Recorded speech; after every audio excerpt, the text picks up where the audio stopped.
오늘 새벽기도 함께 하신 우리 성도님들 환영합니다. 우리 찬송가 95장으로 하나님께 영광 돌려드리겠습니다. 95장 찬송입니다.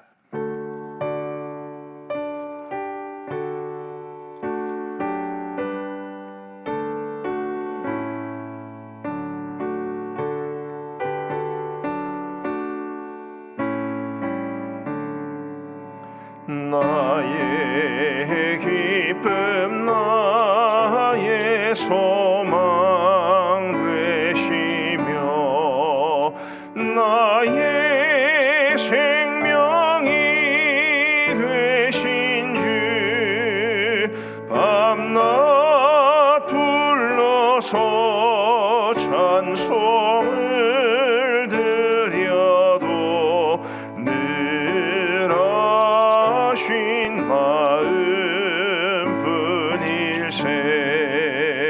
나의 사모하는 선한 목자는 어느 고타운 동산에 양의 무리와 늘 함께 가셔서 기쁨을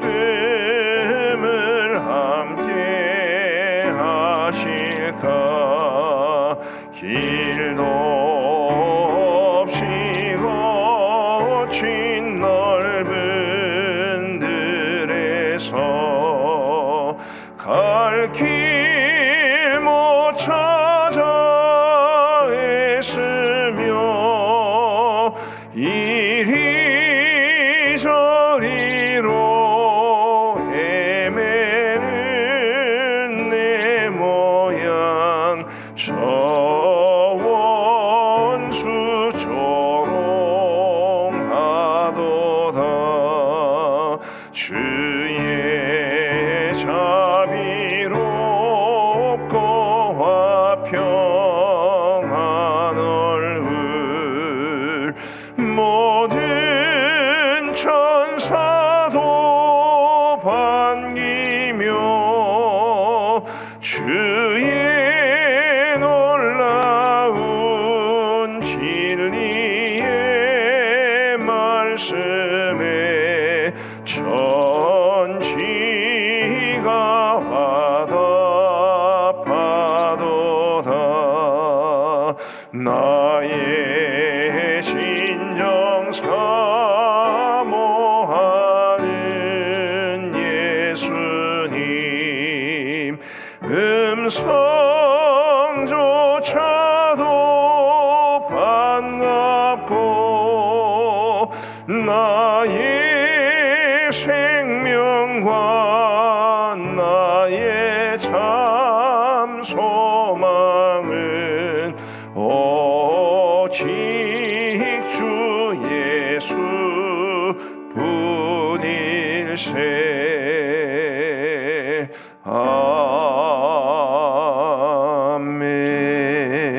아멘. 하나님께서 오늘 우리에게 주시는 말씀은 마태복음 11장 2절부터 19절까지의 말씀입니다. 마태복음 11장 2절부터 19절까지의 말씀을 우리 교독하시겠습니다. 제가 먼저 2절을 읽겠습니다. 요한이 옥에서 그리스도께서 하신 일을 듣고 제자들을 보내어 예수께 여짜오되 오실 거리가 당신이오니이까 우리가 다른 일을 기다리오리이까. 예수께서 대답하여 이르시되 너희가 가서 듣고 보는 것을 요한에게 알리되 맹인이 보며 못 걷는 사람이 걸으며 나병 환자가 깨끗함을 받으며 못 듣는 자가 들으며 죽은 자가 살아나며 가난한 자에게 복음이 전파된다 하라. 누구든지 나로 말미암아 실족하지 아니하는 자는 복이 있도다 하시니라. 그들이 떠나매 예수께서 무리에게 요한에 대하여 말씀하시되 너희가 무엇을 버리고 광야에 나갔더냐? 바람에 흔들리는 갈대냐? 그러면 너희가 무엇을 버리고 나갔더냐? 부드러운 옷 입은 사람이냐? 부드러운 옷을 입은 사람들은 왕궁에 있느니라. 그러면 너희가 어찌하여 나갔더냐? 선지자를 보기 위함이었더냐? 옳다, 내가 너희에게 이르노니 선지자보다 더 나은 자니라. 기록된 바 보라 내가 내 사자를 내 앞에 보내노니 그가 내 길을 내 앞에 준비하리라 하신 것이 이 사람에 대한 말씀이니라. 내가 진실로 너희에게 말하노니 여자가 낳은 자 중에 세례 요한보다 큰 이가 일어남이 없도다. 그러나 천국에서는 극히 작은 자라도 그보다 크니라. 세례 요한의 때부터 지금까지 천국은 침노를 당하나니 침노하는 자는 빼앗느니라. 모든 선지자와 율법이 예언한 것은 요한까지니 만일 너희가 즐겨 받을진대 오리라 한 엘리야가 곧 이 사람이니라. 귀 있는 자는 들을지어다. 이 세대를 무엇으로 비유할까? 비유하건대 아이들이 장터에 앉아 제 동물을 불러 이르되 우리가 너희를 향하여 피리를 부르도 너희가 춤추지 않고 우리가 슬피 울어도 너희가 가슴을 치지 아니하였다 함과 같도다. 요한이 와서 먹지도 않고 마시지도 아니하며 그들이 말하기를 귀신이 들렸다 하더니 인자는 와서 먹고 마시며 말하기를 보라 먹기를 탐하고 포도주를 즐기는 사람이요 세리와 죄인의 친구로다 하니 지혜는 그 행한 일로 인하여 옳다함을 얻느니라. 아멘. 오늘 본문 2절 말씀을 보시면 이렇게 시작을 합니다. 요한이 옥에서 그리스도께서 하신 일을 듣고 제자들을 보내어 그리고 3절에 보시면 예수께 여짜오되 오실 그이가 당신이 오니까 우리가 다른 일을 기다리오리이까. 요한이 이제 옥에 갇히게 되었습니다.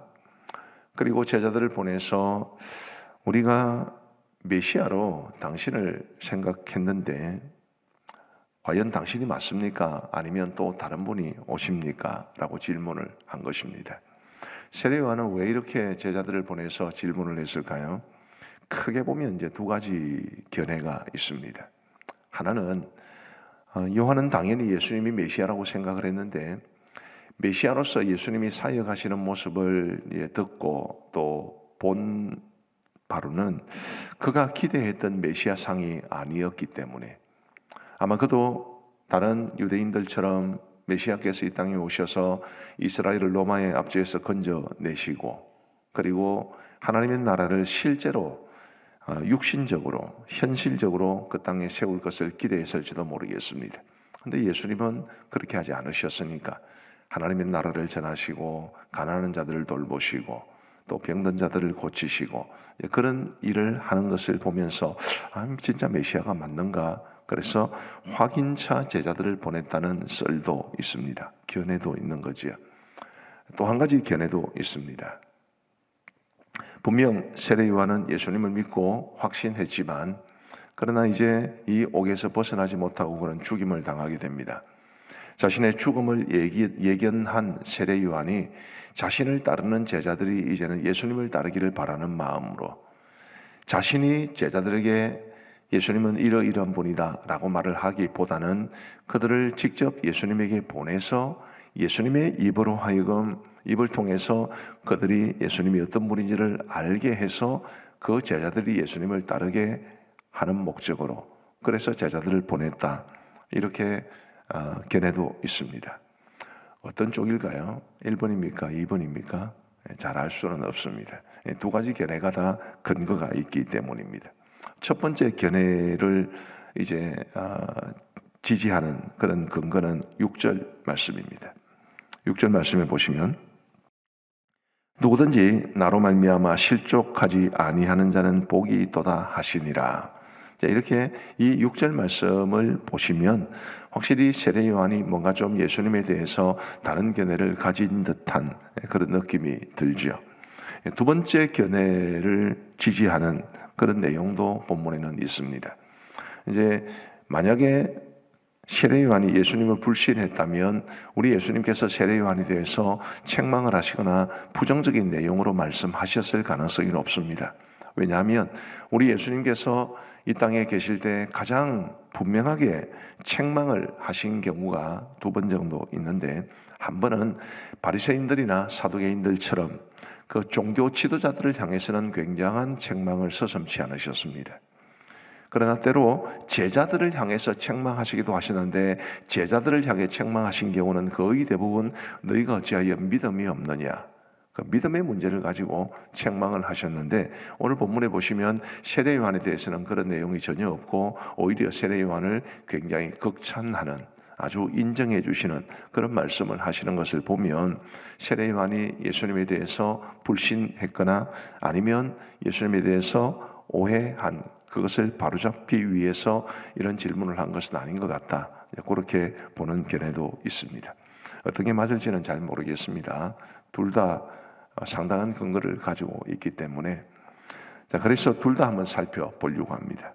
자, 먼저 아까 6절 말씀을 읽어드렸습니다만 다시 한번 6절을 보시면 누구든지 나로 말미암아 실족하지 아니하는 자는 복이 있도다 하시니라. 여러분, 예수님으로 말미암아 실족한다 무슨 뜻이겠습니까? 내가 생각하는 예수님, 내가 기대하는 예수님, 그 예수님이 실제 예수님과 다를 때 사람들은 실족하게 됩니다. 예수님 믿으면 만사형통하나요? 예수님 믿으면 다 돈 많이 벌고 자녀들 다 잘 되고 그렇게 합니까? 그렇게 되지 않는다는 것을 우리는 잘 알고 있습니다. 그러나 그렇게 된다는 것도 우리는 잘 알고 있습니다. 무슨 말을 하는 것입니까? 예수님 믿으면 만사형통한다. 세상 사람들이 보는 기준으로 보면 그 말은 성립되지 않습니다. 예수님 믿어도 어려움을 겪는 사람도 많고 예수님을 믿어도 아픈 사람도 많고 그렇습니다. 그러나 믿음의 눈으로 보면 저는 우리 모든 그리스도인들이 만사형통하리라고 믿습니다. 때로는 고난도 있고 역경도 있고 어려움도 있지만 그 모든 것을 합력시켜 선을 이루시는 하나님의 그 섭리의 손길을 믿고 기대할 수 있다면 우리는 늘 하나님께서 인도하시는 길로 믿음으로 걸어갈 수 있게 되기 때문입니다. 다만 현실적으로 예수님 믿으면 다 잘 되냐? 그렇지는 않기 때문에 때로는 내가 예수님 믿어서 복받기를 원하는데 내 삶의 형편이 그렇지 못하면 실족하게 되는 거죠. 그래서 여러분, 이 말씀을 보면서 우리가 기억해야 될 것은 우리 예수님의 참된 모습, 그리고 믿음에 대해서 올바른 지식을 가지는 것이 우리 주님께서 우리에게 기대하시는 바라. 그것을 꼭 기억하시면 좋겠고, 저와 여러분들이 예수님이 어떤 분인지를 끊임없이 알아가고 믿음이 무엇인지를 배워가면서 참된 믿음 위에 우리의 삶을 아름답게 세워갈 수 있게 되기를 주님의 이름으로 축복합니다. 조금 지나갔어요. 16절부터 이제 마지막 19절까지의 말씀도 이와 비슷합니다. 우리 예수님이 16절 말씀에서 이렇게 말씀하셨습니다. 이 세대를 무엇으로 비유할까? 비유하건대 아이들이 장터에 앉아 제 동물을 불러 17절에 이르되 우리가 너희를 향하여 피리를 부르도 너희가 춤추지 않고 우리가 슬피 울어도 너희가 가슴을 치지 아니하였다 함과 같도다. 흔히 많은 사람들이 이게 피리를 부르도 춤추지 않고 슬피 울어도 가슴을 치지 않았다라고 하니까 세상 사람들 혹은 우리 주위에 있는 사람들의 슬픔과 기쁨을 함께 하는 것으로 이해를 하시는 경우가 많습니다만은 물론 그렇게 받아들일 수도 있습니다. 그러나 1차적인 의미는 그게 아닙니다.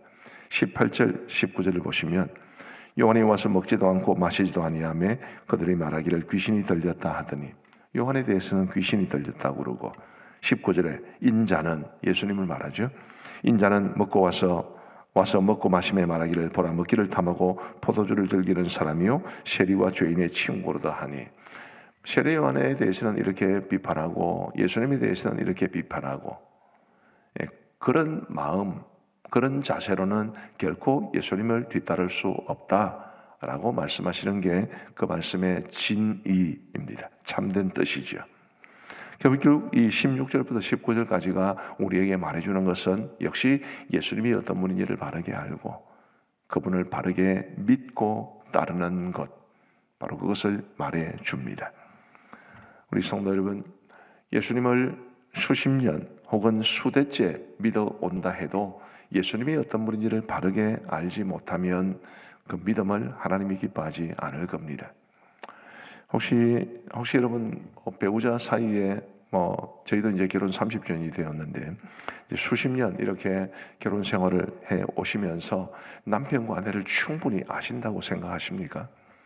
아니면 수십 년 같이 살을 비비며 살아왔는데 굉장히 먼 낯선 사람처럼 느껴지지는 않으시나요? 예수님과의 관계에 있어서도 정말 오랫동안 예수님을 믿어와도 예수님이 너무 멀게 느껴지시거나 아니면 낯선 분으로 느껴지시거나 아니면 나는 바르게 예수님을 안다고 생각하는데 예수님이 보시기에는 그렇지 않다고 여기실 가능성도 있겠지요. 그래서 우리 사랑하는 성도 여러분, 결국 성경은 우리에게 예수님이 어떤 분인지를 알려주는 책이기 때문에 이 성경을 통해서 예수님을 바르게 아는 일에 힘쓰시고 바르게 믿는 일에 힘쓰셔서 우리 하나님께서 기뻐하시는 믿음의 삶을 우리 모두 살아갈 수 있게 되기를 주님의 이름으로 축복합니다. 7절부터 14절까지의 말씀은 이제 세례 요한에 관한 말씀인데, 이 세례 요한에 관한 말씀 중에서 아주 중요한 말씀 한번 보시겠습니다. 11절 말씀입니다. 우리 같이 한번 읽겠습니다. 11절 말씀 시작. 내가 진실로 너희에게 말하노니 여자가 낳은 자 중에 세례 요한보다 큰 이가 일어남이 없도다. 그러나 천국에서는 극히 작은 자라도 그보다 크니라. 굉장히 생각을 좀 많이 하긴 한 말씀입니다. 여자가 낳은 자 중에 세례 요한보다 큰 이가 일어남이 없도다. 그래서 단순히 그냥 아이들식으로 생각을 한번 해보면 아브라함이나 모세나 다윗이나 이런 위대한 구약 성경의 믿음의 위인들보다 세례 요한이 더 큰 거지요. 그렇지 않습니까? 여자가 낳은 자 중에 세례 요한보다 더 큰 이가 일어남이 없다고 그랬으니까 세례 요한이 최고입니다. 그러나 천국에서는 극히 작은 자라도 그보다 큰이라고 했으니까 저와 여러분들이 세례 요한보다 더 큽니다. 이것은 무엇을 의미하는 것이겠습니까? 이 마태복음은, 그리고 성령님께서는 마태로 하여금 이 글을 기록하게 하신 성령님께서는 뭘 기준으로 보시느냐 하면 예수님을 얼마나 깊이 알고 그분을 위해서 헌신하는 삶을 살아가고 있는가라는 것이 기준입니다. 모세든 아브라함이든 혹은 다윗이든 메시아를 지향하고 또 소망하는 삶을 살았지만 그들은 예수님이 어떤 분이신지를 정확하게 알 수는 없었습니다. 그러나 세례 요한은 그들보다는 훨씬 더 예수님을 잘 알았고 그리고 예수님의 길을 예비하는 사람이었습니다. 오늘 저와 여러분들은 세례 요한보다는 예수님을 더 잘 알 수 있습니다. 왜요? 우리가 육신적으로는 예수님을 보지는 못하지만 세례 요한 때는 신약 성경이 기록되지 않았기 때문에, 복음서가 기록되지 않았고 서신서가 기록되지 않았기 때문에 예수님이 어떤 분인지를 우리만큼 정확하게 알 수는 없습니다. 우리는 성경을 통해서 예수님을 더 깊이 알아갑니다. 하나님께서 평가하시는 기준은 결국 예수님을 얼마나 깊이 아느냐. 오늘 설교 주제가 바로 그것입니다. 예수님을 얼마나 더 깊이 아느냐, 바르게 아느냐. 그리고 그분을 위해서 내가 예수님이 어떤 분인지를 알면 당연히 그분을 위해서 살아가야 되니까 내가 얼마나 그분을 위해서 믿음으로 살아갈 수 있느냐의 문제, 이것이 가장 중요한 문제입니다. 우리 성도 여러분, 땅에서 잘되고 땅에서 큰 자가 되는 것 다 허무한 일일 뿐입니다. 나이 들어가면 아무짝에도 쓸모없는, 그러나 하나님 나라에서 큰 것은 영원토록 이어집니다. 따라서 저와 여러분들이 우리의 소망 되신 예수님, 우리의 믿음의 주인 되신 예수님, 아까 우리 찬송가 95장 불렀습니다마는 나의 생명, 나의 기쁨, 나의 소망 되신 그 예수님 바르게 알고 바르게 믿고, 우리가 예수님을 안다 한들 정말 예수님에 대해서 모든 것을 다 알 수 있는 것은 아닙니다. 끊임없이 말씀을 통해서 예수님을 더 깊이 알아가야 되는데 부디 예수님을 더 깊이 알아가시고 바르게 하시고 믿음의 길이 무엇인지를 바르게 깨달으시면서 우리 하나님께서 인정하시고 기뻐하시는 믿음의 삶을 살아갈 수 있는 저와 여러분들 되시기를 우리 주님의 이름으로 축복합니다. 기도하시겠습니다.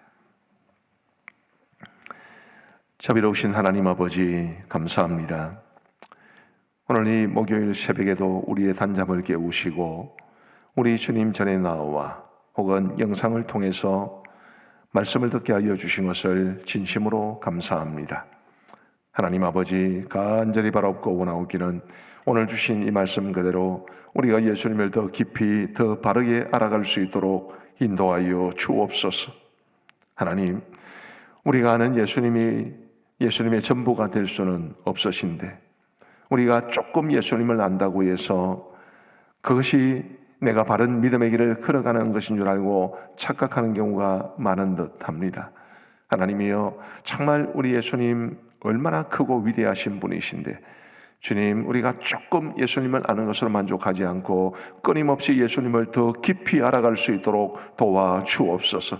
아는 만큼 우리의 믿음도 더 크고 견고해지게 하여 주셔서 우리의 믿음을 통해 하나님을 영광스럽게 할 수 있는 우리 모두가 되게 하여 주옵소서. 예수님이 나의 생명이요 나의 기쁨이요 나의 소망 되시는 분이심을 우리가 입술로만 고백할 것이 아니라 우리의 전 인격적으로 고백할 수 있도록 도와주셔서 예수님 한 분만이 내 삶의 온전한 주인이시며 예수님 한 분만이 나의 진정한 믿음의 주인이심을 우리가 언제나 고백하며 살아갈 수 있도록 도와주옵소서. 하나님, 나의 믿음, 나의 삶 얼마나 소중한 것인데 하나님이여, 이 소중한 나의 믿음과 나의 삶이 주님과의 관계에서만 이루어질 수 있도록 도와주옵소서. 내 생각, 내 기분, 내 감정, 내가 살아온 방식, 그 모든 것들을 다 내려놓고 나는 죽고 예수 그리스도께서 내 안에 사시는 복된 믿음이 우리 모두에게 있게 하여 주옵소서. 하나님, 오늘도 우리에게 새로운 한날을 주시니 감사합니다. 우리 모든 성도들의 오늘 하루의 삶을 복주시고 우리 하나님이 주시는 풍성한 은총이 넘쳐날 수 있도록 은혜를 베풀어 주옵소서. 하나님, 우리 성도들 갑작스러운 사고나 질병이 공격하지 못하도록 하나님께서 그 권능의 손, 사랑의 손으로 우리 성도들 한 분 한 분 지켜 주옵시고 우리 성도들의 가정에 있는 각종 크고 작은 어려움들, 기도의 제목들 다 주님 은혜로 해결될 수 있도록 은총을 베풀어 주옵소서. 아버지 하나님이 우리 연로하신 우리 성도님들과 또 우리 성도님들의 연로하신 부모님들 혹은 건강의 문제로 어려움을 겪는 성도들에게 함께 하셔서 주님이 이 땅을 살아가는 동안 육신적으로 정신적으로 영적으로 강건할 수 있도록 도와주옵소서. 하나님이여, 우리 성도들의 모든 자녀 손들의 앞날을 선하게 인도하여 주옵시고 믿음 없이 하나님 없이 세상에서 성공하는 것을 결코 목적 삼지 않도록 도와주시고 예수님 안에서 흥왕할 수 있도록 믿음 안에서 형통할 수 있도록 은혜를 베풀어 주옵소서. 아버지 하나님이여, 이 거칠고 힘겨운 세상 속에서 우리의 자녀손들이 다 믿음으로 승리할 수 있도록 은혜를 베풀어 주옵소서. 하나님 아버지, 며칠 전에는 한 초등학생이 교사에 의해서 생명을 잃는 끔찍한 사건이 발생을 했습니다. 하나님, 이 땅이, 이 세상이 왜 이렇게 되어가고 있는지 참 속상하고 가슴이 아픈데 하나님이여, 이 땅에 다시는 이런 비극적인 일이 발생하지 아니하도록 긍휼히 여겨 주옵시고 우리의 어린아이들이, 우리 학생들이 학교를 편안하게 다닐 수 있도록 주님이여 도와주옵소서. 하나님 아버지, 우리 교회를 지켜주시고 인도하여 주시기를 간절히 원합니다. 장구한 세월 동안 하나님께서 이 교회를 지탱해 주셨고 앞으로도 지탱해 주실 줄 믿습니다. 아버지 하나님, 올해는 우리 교회가 매우 중요한 시기인데 하나님이 우리 모든 성도들이 기도하면서 교회를 위해서 또 성도들을 위해서 간절히 기도하게 하시고 우리 성도들의 기도와 하나님의 은혜가 이 교회를 강건하게 붙잡을 수 있도록 주께서 함께하여 주옵소서. 자비로우신 아버지 하나님이여, 교회 분립개척의 비전을 허락하여 주셨사오니 우리 하나님 능하신 손으로 모든 걸음걸음들을 인도하여 주옵소서. 우리 교회가 주님이 기뻐하시는 교회가 될 수 있도록 도와주시옵고 하나님이여, 주님의 손과 발이 되어서 이 땅에 하나님의 역사를, 하나님의 뜻을 이루어갈 수 있도록 은혜를 베풀어 주옵소서. 자비로우신 주님, 우리 교회가 후원하고 협력하는 모든 교회와 기관들, 선교사님 기억하여 주옵시고 하나님이여, 저마다 주어진 그 사역의 자리에서 하나님의 나라를 위해 헌신할 수 있도록 은혜를 베풀어 주옵소서. 아버지 하나님, 지금 이 나라, 이 민족을 불쌍히 여겨 주옵시고 정치적으로 몹시 어려운 사회, 또 사회적으로 혼란스러운 그런 시대가 되었습니다. 아버지 하나님이여, 미국은 도널드 트럼프 대통령이 되어서 관세 전쟁을 펼치면서 전 세계를 혼란 가운데 밀어넣고 있는 가운데 우리나라는 지금 국정타워를 이제 조정할 수 있는 지도자를 잃은 가운데 있사온데 하나님이여, 불쌍히 여겨 주셔서 이 나라가 정말 속히 안정될 수 있도록 인도하여 주옵소서. 아버지 하나님이여, 하나님께서 이 나라를 지켜오신 것에 대해서 우리 무엇보다도 그리스도인들이 감사하며 이 나라를 지켜낼 수 있도록 하나님께서 우리에게 주신 이 모든 복을, 특별히 이 자유민주주의 체제를 주신 것에 대해서 감사하면서 이것을 잘 지켜낼 수 있도록 은혜를 베풀어 주옵소서. 아버지 하나님이여, 이제 우리가 개인적으로 기도하는 시간을 갖고자 합니다. 우리 하나님께서 우리의 기도에 귀 기울여 응답해 주시기를 간절히 원하옵고 우리 구주 예수 그리스도의 이름으로 기도하옵나이다. 아멘. 이제 우리 개인적으로 기도하시겠습니다.